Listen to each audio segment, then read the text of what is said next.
来週どこ行く？ニューイヤー2026 1週目。ジャスパルと申します。皆さん、ホリデー2025では色違いのポケモンたちに出会えておりますでしょうか？パルはね、2アカウントプレイしていて、これを撮ってる時点まででは全部で10回分リサーチを終えたところなんですけれども、若草 EX× ホリデーのリサーチ、なんと色違いのポケモン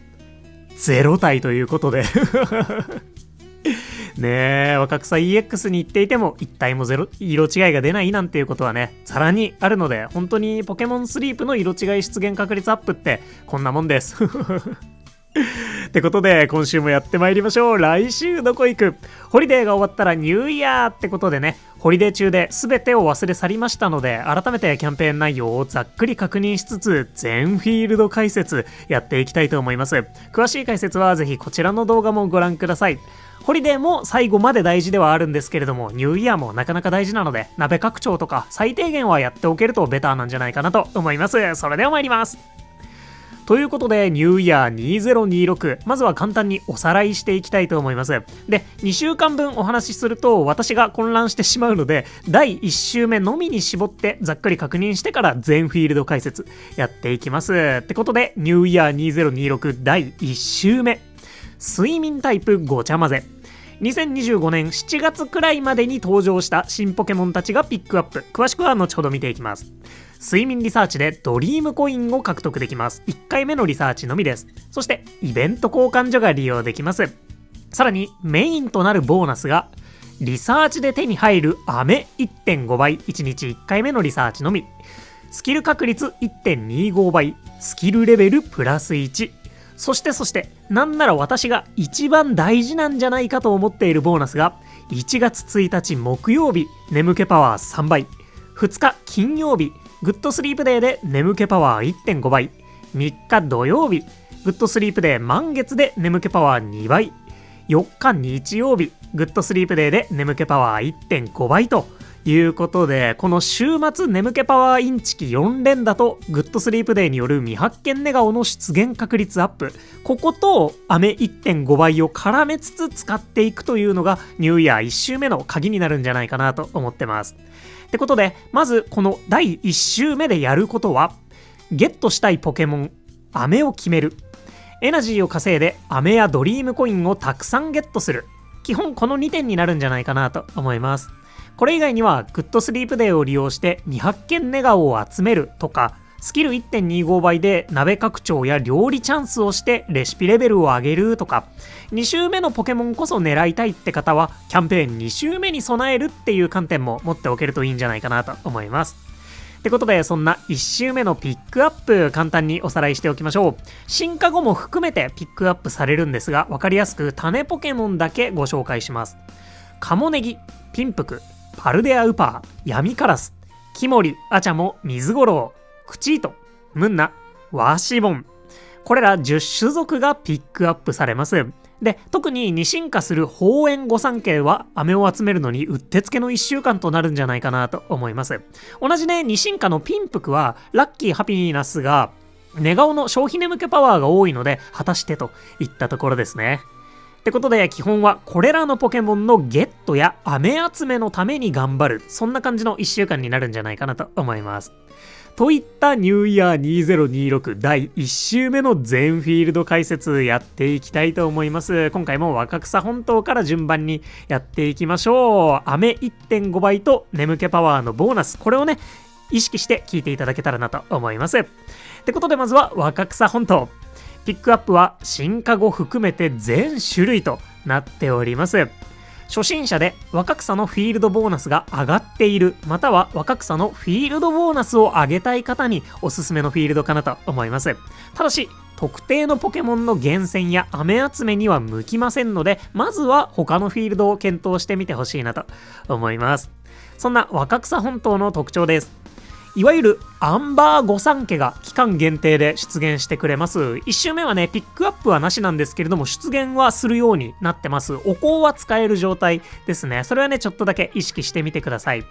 で、この若草本島、基本的には初心者向きのフィールドとなっております。新ポケモンってね、基本的には若草本島に出現してくれるので、新ポケモンが未開放のフィールドで出現するキャンペーンなんかでは、若草をね、選びがちになるんじゃないかなと思うんですよね。なので、若草本島のフィールドボーナスを上げておく価値っていうのは、一定あるんじゃないかなと思ってます。ただし、特定のポケモンや特定の寝顔を見つけるのにはかなり不向きなフィールドとなっていて、雨集めともちょっとね、噛み合いにくいところがあります。特定のポケモンを育成したいから行こうっていうフィールドではないよって感じですね。また、ドリームコインの期待値も低いんじゃないかなと思いますね。星3寝顔の出現が少ない若草本島なので、飴とドリームコインどちらとも若干影響あるんじゃないかなと思います。基本的にはね、レア度の高い寝顔をリサーチできた時の方が飴もドリームコインの量も増えるんですよね。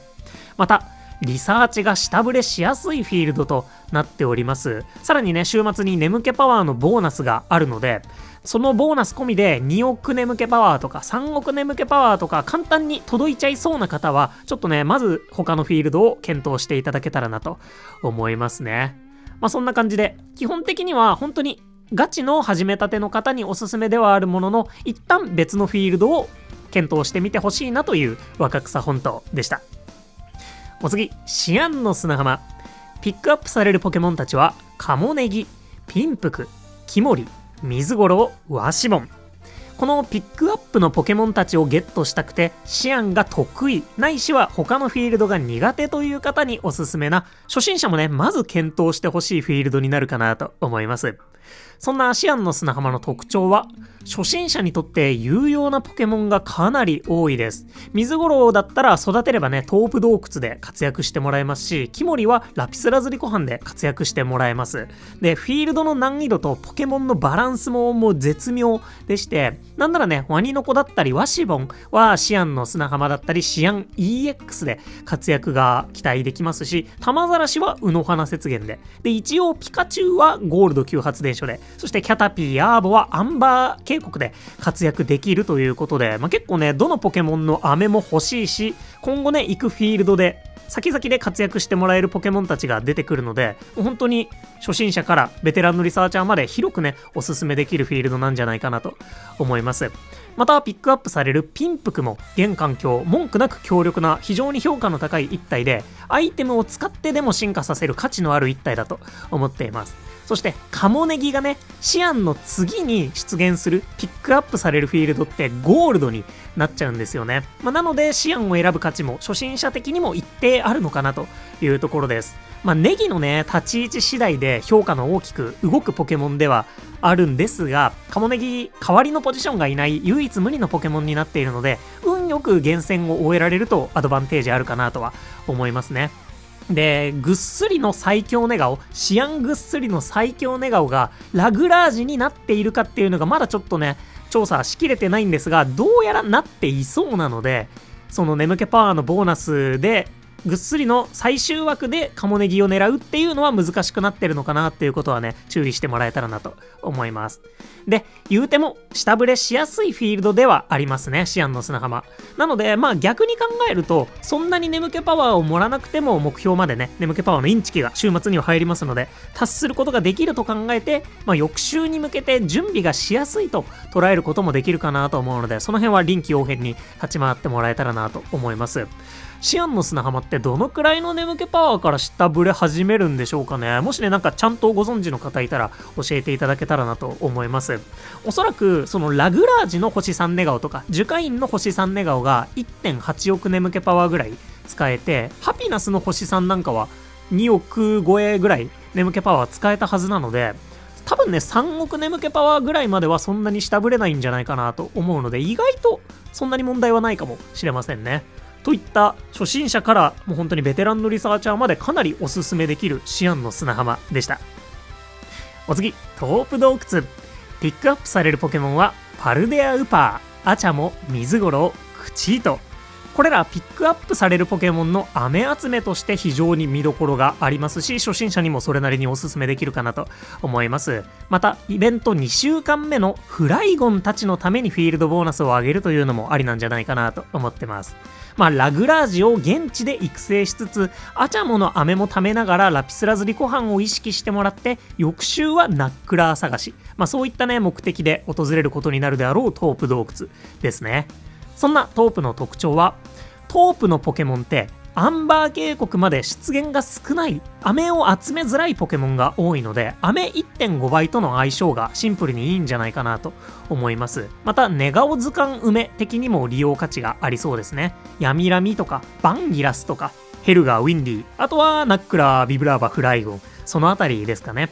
で、トープ洞窟も難易度とボーナスのバランスがかなりいいフィールドかなと思うので、これもね、いろんな人におすすめできる両フィールドなんじゃないかなと思います。まだね、人によってはビブラーバ、フライゴンの未発見ネガオも結構あるよっていう方はね、グッドスリープデーで飴を集めるのにも適しているかもしれません。そういった視点でもぜひ見てみてください。トープ洞窟でした。お次、卯の花雪原。ピックアップされるポケモンはピンプク、ヤミカラス、ワシボンです。かなりシンプル。このフィールドは基本的にはピンプク狙い、そして氷、悪、飛行タイプの飴集めを中心に訪れることになるフィールドなのかなと思います。卯の花雪原の特徴としては、卯の花もまた独自の生態系を誇るフィールドでありまして、飴が集まりづらくて育成が難しいポケモンがかなり多い印象なんですよね。雪かぶりとか、アルクジラとか、デリバード、ニューラとか、そのあたり。これらのポケモンをピックアップと並行して、飴集めだったり、ネガオ集めしていく目的で訪れるのはかなりね、いいフィールドなんじゃないかなと思います。ちょっとしたね、ホリデー延長戦として強いアルクジラをお迎えできたぜみたいな人は行ってみてもいいんじゃないかなと思います。ただしね、玉ざらしホリデーのお香はこの卯の花雪原では使うことができませんので、そちらご注意ください。そんなホリデーの延長戦枠、卯の花雪原でした。お次、ラピスラズリコハン。ピックアップされるポケモンたちはキモリ、アチャモ、ムンナです。ピックアップのポケモンがどれもラピスラズリコハンで活躍できる子たちになっておりますので、これからラピス攻略を本格化させたい方におすすめなんじゃないかなと思います。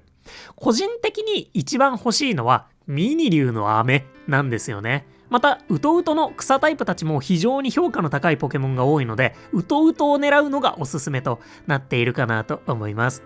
そんなラピスの特徴は、ピックアップが少なめで、ピックアップのポケモンたちの飴を集めやすそうな一方で、ムンナやアチャモってアンバーにも出現するほか、全員特に出現フィールドが少ないわけでもないということで、そこをどう考えるかというのが一つですね。また、樹海院の星3ネガオがウトウトの最強ネガオになっている場合、海竜で飴を集めるということがちょっとね、しづらい可能性があります。逆に海竜のネガオがそんなに埋まってないよみたいな場合、飴集めの大きなチャンスになるかなと思うので、積極的に狙ってみてください。あとは、ピックアップとはあまり関係ないんですが、クレセリアだったり、樹海院のスキル率 1.25 倍があると攻略しやすくて楽しいんじゃないかなと思いますので、ポケモンたちがね、すでに育っているという方も、ミニ竜の飴、ワンチャン集められたらいいな、みたいな感じで来るというのも一つね、選択肢に上がるんじゃないかなと思います。そんなラピスラズリコハンでした。お次、ゴールド級発電所。ピックアップされるポケモンたちは、カモネギ、ヤミカラス、キモリ、クチート、ムンナたちです。ゴールドが得意でカモネギやヤミカラスたちを狙いたいという場合におすすめのフィールドとなるかなと思います。このゴールド級発電所の特徴は、カモネギを筆頭にフレンドポイント16のピックアップのポケモンが多いんですよね。なのでそれらを狙ったりとか、ニューイヤーパック L、ニューイヤーパックボリューム 1L パックの3つのお香、カモネギのお香、ヤミカラスのお香、クチートのお香を全て使うことができるフィールドになっているので、そういうところでも見どころがあるのかなとは思うんですけれども、これらのお香たち全てリサーチの報酬が多いので、どちらかというと使いたいのはかけらが 1.5 倍になる2周目だったりとか、もっと言うと3周年イベントとかまで持ち越して使うっていうのもね、一個検討してみてもらえたらなと思いますね。で、ゴールドはゴールド御三家を筆頭に全国的に採用率の高そうなポケモンが多い印象なので、どんなリサーチ、どんな飴になっても嬉しい寄りのフィールドなんじゃないかなとは思いますね。で、注意点としては、かなりゴールドまで来ると難易度が上がってきているかなと思うので、ドリームコインが入手しづらくなってきます。なので、フィールドボーナスがまだ低い状態で挑むという場合は、ちょっとね、ご注意いただけたらなと思います。とはいえね、一応グッドスリープデーとか眠気パワーのボーナスはあるので、そこも込みで考えてもらえたらなと思います。そんなゴールド急発電所でした。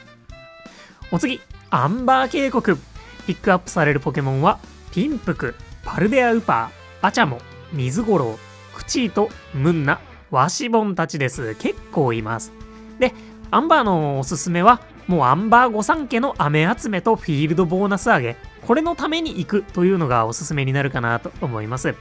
そんなアンバー渓谷の特徴なんですが、最近追加されたポケモンたちが多いので、飴がかなり無駄になりにくそうなフィールドだなと思います。どんなポケモンたちが来ても飴を使えるんじゃないかなと。ただし、ピックアップのポケモンが多く、1点で狙いづらい可能性があるかなと思います。ピンポイントで狙いたい場合は、ぜひ他のフィールドを検討してみてください。そしてアンバーも難易度が高く、フィールドボーナスがほぼ確実に低いので、最近ようやく解放しましたよっていう方はかなり苦戦するかもしれません。ここはね、グッドスリープデーがあってもきついという場合もあるかなと思いますので、ちょっとね、ご検討ください。で、ここからがっつり育成したくなるアンバー御三家のピックアップは次週になるんですよね。しかしね、飴はいくらでも欲しいんじゃないかなと思いますので、翌週も含めてアンバーに来るのかどうかっていうのはね、ご検討いただけたらなと思います。ただし、翌週ってね、かけら 1.5 倍になるので、フィールドボーナスの上がりきっていないアンバーに来るのかどうかというのはね、ちょっと悩ましすぎるんですよね。で、2週間目、イベント2週目に関しては、若草本島でも一応達兵衛たちがピックアップになったりとか、トープ洞窟でもナックラーはピックアップになっていたりとかするので、そこまで含めてね、アンバーに来るべきかどうかっていうのはご検討いただけたらと思います。これはね、完全に余談なんですけど、パルはホリデー後はアンバーにこもることになるんだろうなーってぼんやり思ってたんですけど、本当にね、内容が絶妙なんですよね。で、ホリデーで頑張っちゃっている分、準備不足でもあるし、フィールドボーナスも足りていないし、飴が欲しいのはアンバー御三家たちなんだけど、かけら 1.5 倍の2周目はアンバーじゃないフィールドに行きたいし、マジでどうしようと思っているので、ぜひね、皆さんのご意見もお聞かせいただけたらなと思います。そんな非常に悩ましいアンバー渓谷でした。最後、若草本島 EX。ピックアップされるポケモンは全種類となっております。ここはホリデーで枯渇したかけらを回復しつつ、翌週に向けてフィールドボーナスを上げたい方なんかにおすすめなフィールドとなるんじゃないかなと思います。若草 EX の特徴としては、まず EX のボーナスが木の実 2.4 倍は食材プラスになることが濃厚かと思われます。スキル率の上昇がこの1周目ではあるので、その2個のどっちかになるんじゃないかなと思いますね。50% ずつかと思います。また EX のそもそもの特徴として、木の実のポケモンたちが非常に出現しやすいフィールドなんですよね。なので誰が来ても飴が腐りづらいというのは1個いい特徴なんじゃないかなと思います。